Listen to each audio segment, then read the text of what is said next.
Load shedding is here to stay. I'm sorry, I know I keep reinforcing it this morning. Maybe I'm trying to counsel myself and just come to terms with this, but I think the long power outages causing serious damage to consumers' properties, belongings to geezers.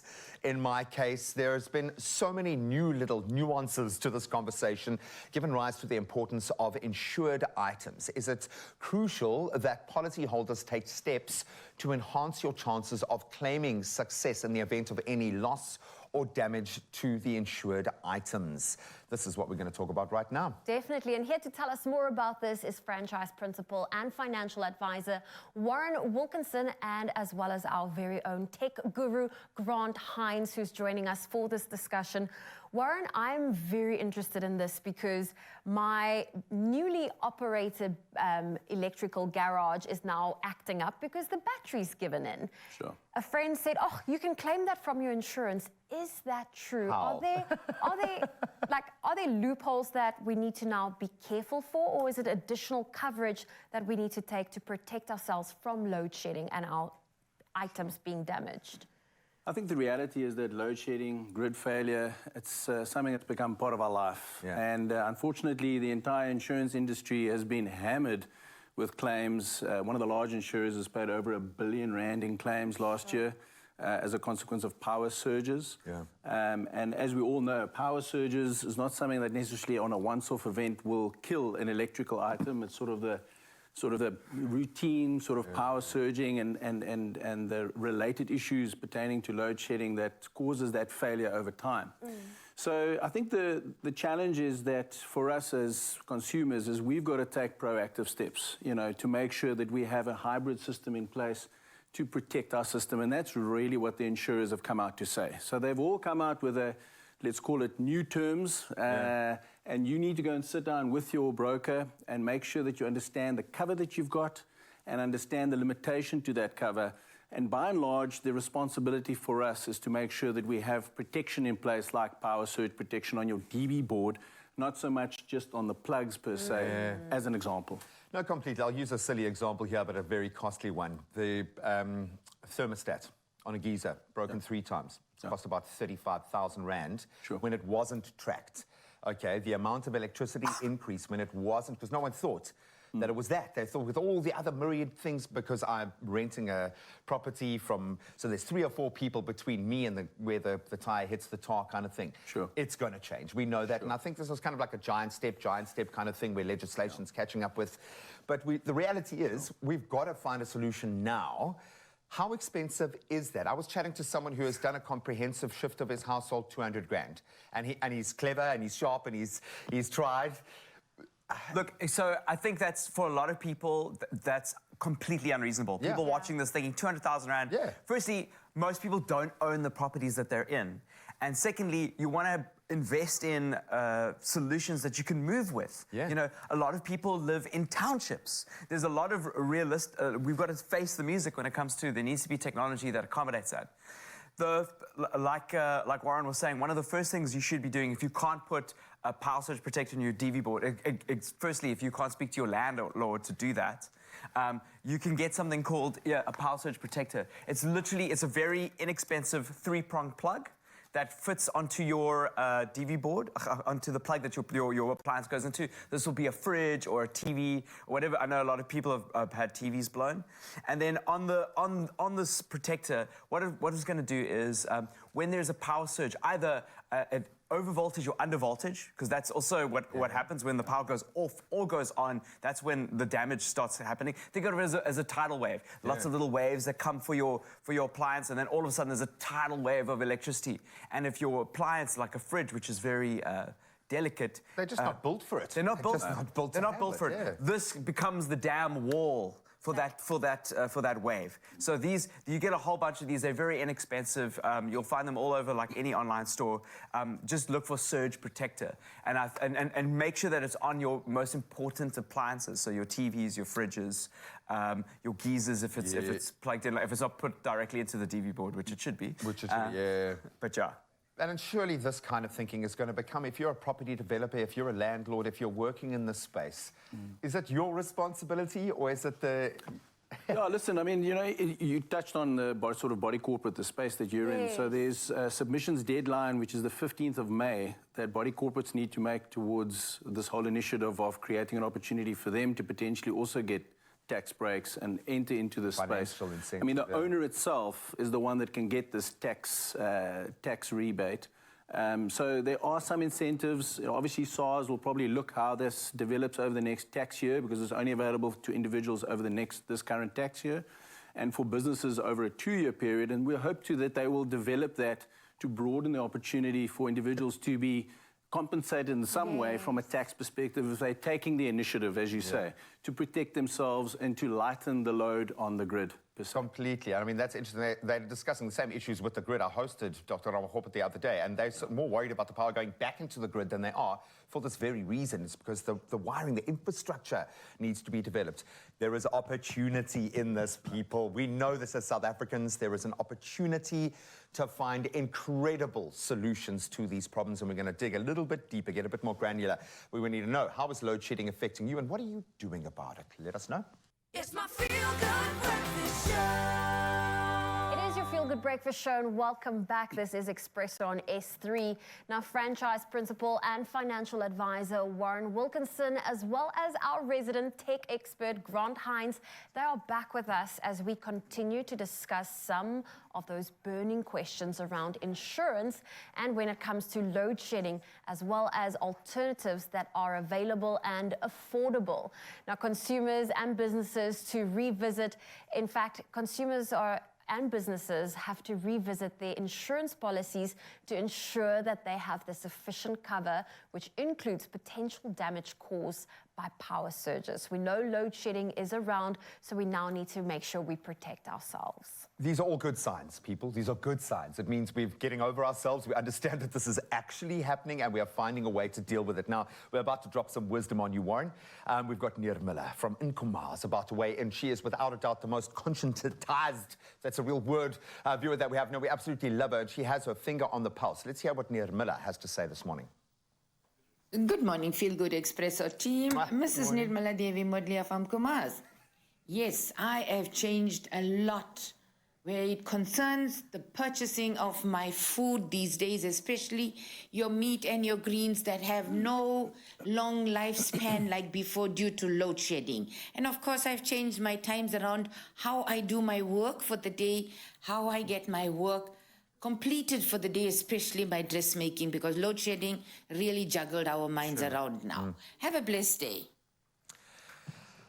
You have a blessed day, and we absolutely love you. Now, knowing the kind of person that she is, South Africa runs on these amazing human beings who are probably feeding their block, probably making clothes for their family. We have to take on board that this is really affecting people in the most incredible way.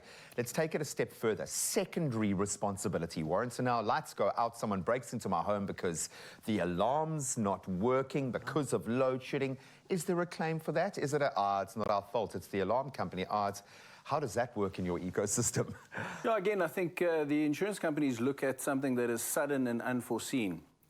Which is the principle of insurance. You know, you can't actually insure something that you know is going to happen. For sure. And I think that's where the exclusion has stepped in. There are obviously scenarios where even though you deployed a battery as a backup to your gate motor, to your alarm, these things can fail. You even have fire suppression systems and pumps that are run by backup generating power that can sometimes also fail. So I think every case will be investigated on its merits, and I think the insurance companies are fairly reasonable when they look at, well, what has actually caused, was this something that was within your control to manage? And I think that's the key thing. We all know that load shedding is a part of our life. In fact, America, India, Australia, Venezuela had shut down. Also has load shedding. So it's nothing new for the world to be dealing with. But there is that measure of responsibility that we need to take actively. As you say, know what you're covered for and make sure that you've got mitigating steps in place to try and avoid those scenarios from happening. Because insurance companies, they want to keep you as a client. Sure.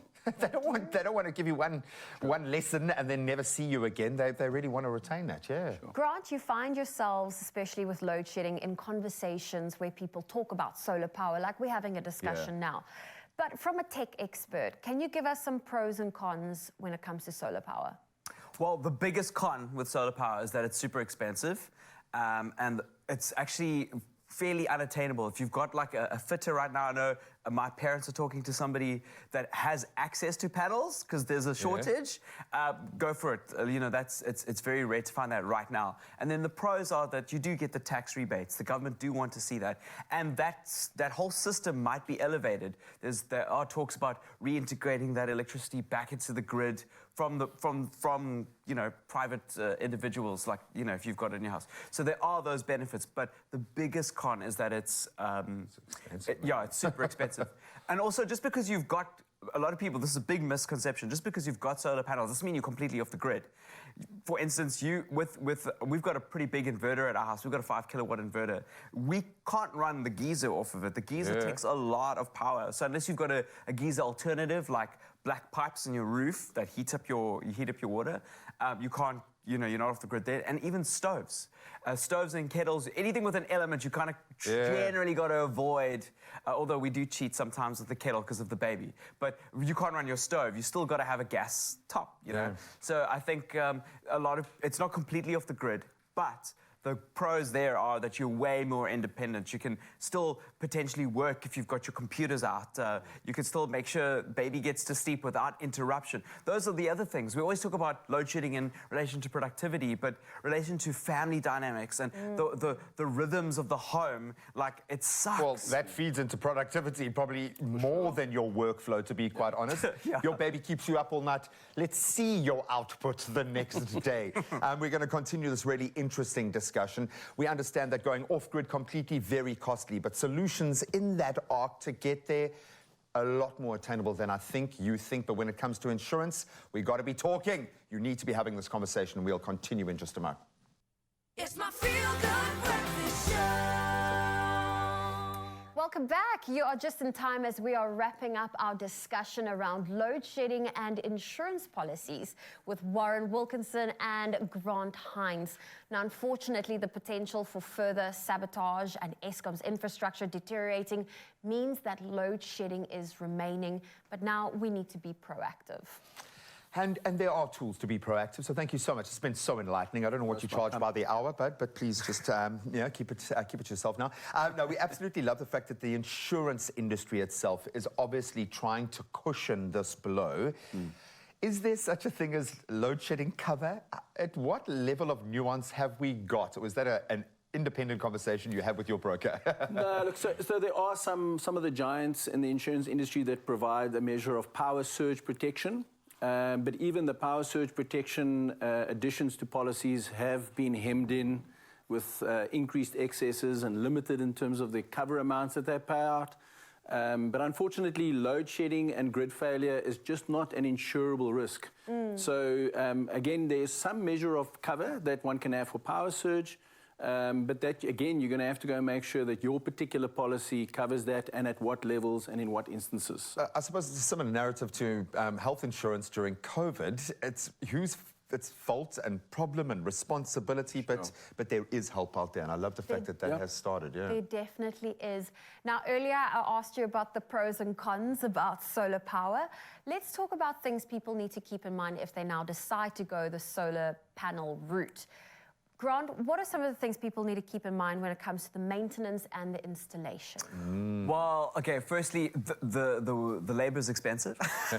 Again, it's one of the things I think people go to these websites and they go, oh, I can buy a battery for, you know, X amount of money. It's so much cheaper than what you had installed. But labor, to get it properly installed, is expensive. There are like 4 or 5 electricians on your property for like 3 or 4 days.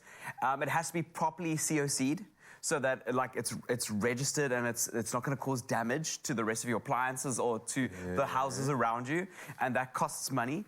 And also your battery only lasts for about 10 years. Okay. And then you've got to replace that battery again. And that's dependent on how you use it as well. So the system therein also informs that, And I know those batteries are pricey, so that's something people need to keep in mind. So anyway, I'm sure they're going to be about 20K at that stage. I think they're between 10 and 20 at the moment, but they'll definitely be on the 20K side in 10 years' time, that's for sure. And I think it's worth, when you do set it up, I think it's going to make a massive difference how you get that foundation phase done. So it is worth doing properly, but the price will come down. It's like the big TVs. Absolutely. When QLED first came out, we were like, I'm not spending 120,000 Rand on a TV. it will change. It's slightly different because it's battery technology. So battery technology hasn't changed that dramatically over the past couple of decades. We're hoping that there's a huge revolution, and it would be incredible if there's a huge revolution in battery technology. Everyone's been talking about carbon batteries and hydrogen batteries and all that kind of stuff.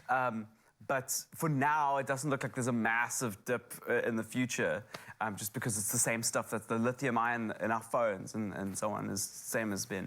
As I'm listening to you talk, it's easy to get drawn into this conversation, and I would imagine on social media platforms, really easy, because we're so desperate to have our bias confirmed or to have that solution. And I'm thinking con men are going to love this space. We're going to see offers being made. How dangerous, potentially, when you think about your ecosystem and the safety elements within this, there could be an opportunity, or rather the negative side of this could be quite ugly. Yeah, look, I think as we go through this boom of clients trying to make sure that they protect themselves, there's always going to be an opportunist to try and take advantage of the situation. And I think you've got to make sure that the installer is accredited, that they're able to issue the relevant certificates pertaining to that installation, because when it comes to claim stage, you're going to have to prove that it was done by somebody reputable. And I think you've got to just do your homework. As they say, measure twice, build once. Yeah. You're going to want to make sure that you get a proper system. As you say, you can layer it. So it doesn't have to be the big whack of 200 grand, but you can layer it and make sure with a small adjustments that you can actually have a measure of life, to adjust to this new normal. Yeah, that's what we did. We've got our inverter and our battery. We're solar ready, but we don't have solar panels because we couldn't afford solar panels at the time. And in the next year or two, now that we've had the nice feedback from the government, we've got our COC, we're insured. The price will come down? The price will come down, we'll be able to install and then do it in stages. You don't have to run to the finish line immediately. I know, and I think that's what a lot of people are overwhelmed with. You hear the price point, but you work your way up to it, and there are smaller things you can do in the meantime to make sure that your house is okay every time load shedding hits. Warren, Grant, it's so great to have both of you here. Thank you so much for imparting your knowledge on us. And of course, hopefully this also just puts your own mind at ease.